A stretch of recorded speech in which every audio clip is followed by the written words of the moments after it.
ይህን ፈቃዱን አውቆ ምክንያት ሊያሳጣው ወደ ቤተ መቅደስ ሄዷልና ምክንያት ሊያሳጣው በበረሃ ይህን ድንጋይ ዳቦ አድርገን እንብላ፣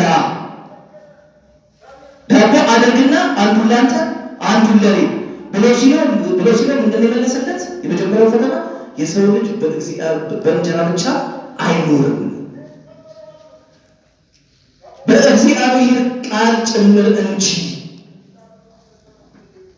ያቀረበለትን ፈተና ምንድን ነበረ? የእግዚአብሔር ልጅ ከሆንክ የእግዚአብሔር ልጅ ከሆንክ የምትለው ከየት አመጣት ብለን ስንል ጌታችን አምላካችን መድኃኒታችን ኢየሱስ ክርስቶስ በማየ ዮርዳኖስ ሲጠመቅ አብ ከሰማይ ሆኖ የምወደው ልጄ እርሱ ነውና እርሱን ስሙት የሚለውን ቃል ከሰማይ ሰምቷል ዲያብሎስ። ከዛ በኋላ ተሰውሮበታል። ሲራብ ሲያይ ሩቅ ብእሲ መስሎታል። ሩቅ ብእሲ ስለመሰለው ምን አለ? የእግዚአብሔር ልጅ ከሆንክ ይህን ድንጋይ ዳቦ አድርግና አንዱን ላንተ አንዱን ለኔ ብላ። በዚህ ጊዜ ምን አለ ጌታችን አምላካችን መድኃኒታችን ኢየሱስ ክርስቶስ የሰው በእንጀራ ብቻ ሳይሆን በእግዚአብሔር ቃል ጭምር ነው የሚኖረው ብሎ የመጀመሪያውን ፈተና ድል ሲነሳበት፣ ሁለተኛው ደግሞ በትዕቢት ሊፈትነው ወደ ረጅም ተራራ ወስዶ ራስህን ወርውር፣ መላእክቱን ይልኩልሃል ብሎ አለ። አንተ የእግዚአብሔር ልጅ ሆንክ ራስህን ወርውር ውረድ ማለቱን ስናይ ወርቆ ተሰብሮ ከሞተ ተገላገልኩ ድል መነሳት የቀረ ማለት ነው ብሎ አስቦን ምንም ካልሆነ ደግሞ ምትሃት ነው እንጂ የእግዚአብሔር ልጅ አይደለም አስብላለሁ ብሎ ከቤተ መቅደስ ጫፍ ራስህን በመወርወር ምንም ባለመሆን ራስህን አሳየኝ፣ አምላክነትህን አሳየኝ፣ የእግዚአብሔር ልጅነትህን አሳየኝ ብሎ አለ።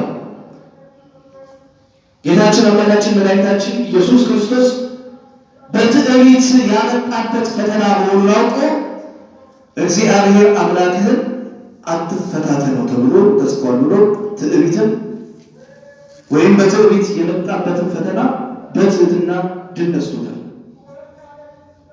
ሶስተኛ ፈታኝ የተባለ ዲያብሎስ ለሁለተኛ ጊዜ በትዕቢት ያመጣበትን ፈተና ጌታችን ድል ሲያደርግበት በሁለቱ ታላላቅ ኃጢአቶች ጌታችንን መርታት ስላቃተው ስስትና ትዕቢትን ማለት ነው።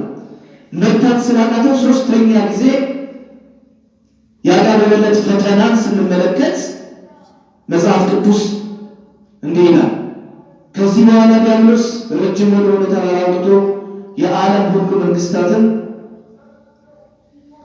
መንግስታት ክብራቸውን አሳየው፣ ብትሰግድልኝ እጅ ብትነሳኝ ይህን ሁሉ እሰጥሃለሁ አለው።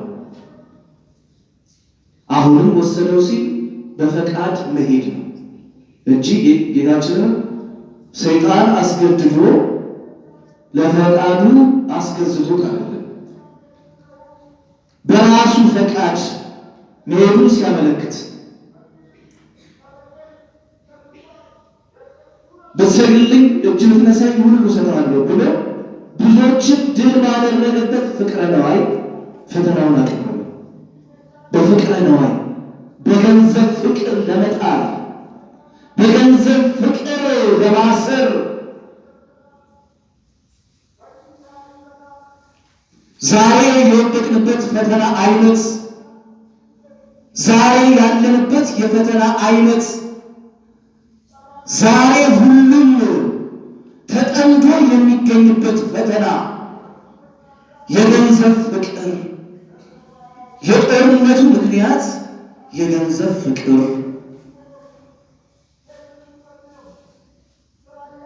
የእርስ በርስ እልቂቱ ምክንያት የገንዘብ ፍቅር፣